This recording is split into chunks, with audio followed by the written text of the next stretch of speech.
Yes, brother. Excuse me, sir. Sorry, carry on. I'd just like to say about the circle of the earth. In Isaiah 40:22, it says, He, God, sits enthroned above the circle of the earth. Thank you. In the back for Dr. Yes, Knight. brother.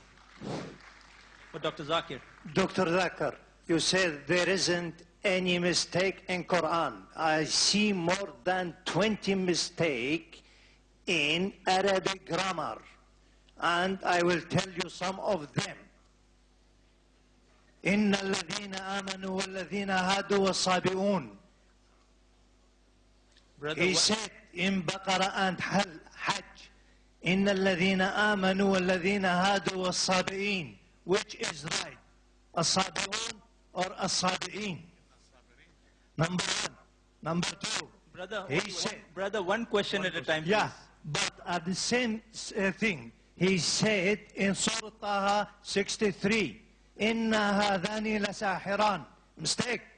إِنَّ هَذَيْنِ لَسَاحِرَانِ. Can you explain that? And there is more than that mistakes. Brother will allow you only the first part of the question. The second part will not allow because we have stated we'll allow one question at a time so others get a chance to. Okay. The brother has asked a very good question. I would like to be more concordant and agreeing. He has mentioned all 20 grammatical points. And the book is referring to Abdul Fadi. Abdul Fadi, correct? Is the Quran infallible? I can see some things. Yeah. Alhamdulillah, my side is good.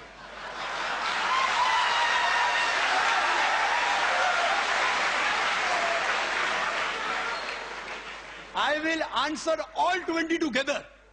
Because I've read the book. I'll answer all 20, inshallah. Inshallah. Point number one, brother. Point number one.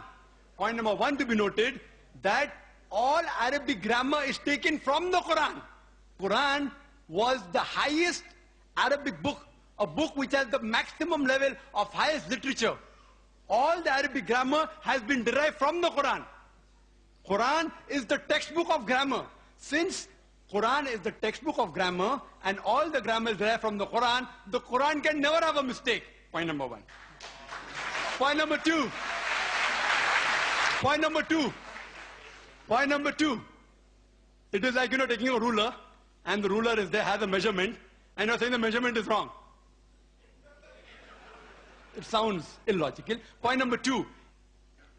In the different tribes of Arabia, and you know Arabic, and Dr. William Campbell also will agree with me, in different Arabic tribes, the grammar keeps on changing. In some Arabic tribe, the word is feminine, the same word is even masculine in the other tribe. Same word, in different tribes, the grammar keeps on changing. Even the gender keeps on changing. So will you check Quran with that faulty grammar? No. And furthermore, the eloquence of Quran is so high. It's so high, it is far superior. And there are various books on the internet. You go 12 grammatical mistake, 21 grammatical mistake, Abdul Fadi 20 grammatical mistake. Do you think the Christian people took out these mistakes? Who took out these mistakes? Do you know who took out? The Muslims.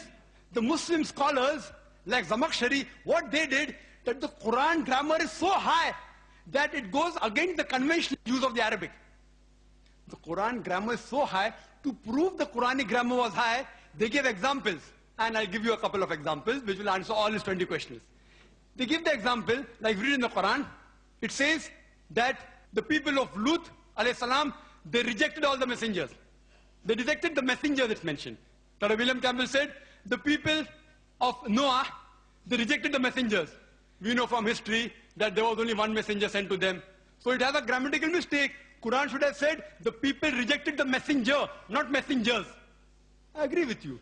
With layman grammar like how you and I know, it may be a mistake. But if you read the books written by Arabs, what is the beauty of the Quran? The beauty of the Quran is, why does the Quran refer messengers instead of messenger? You know why?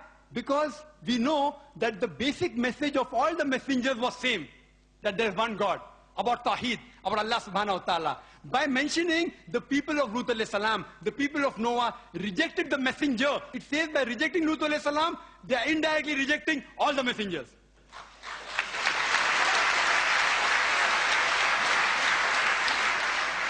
See the beauty, see the eloquence, alhamdulillah.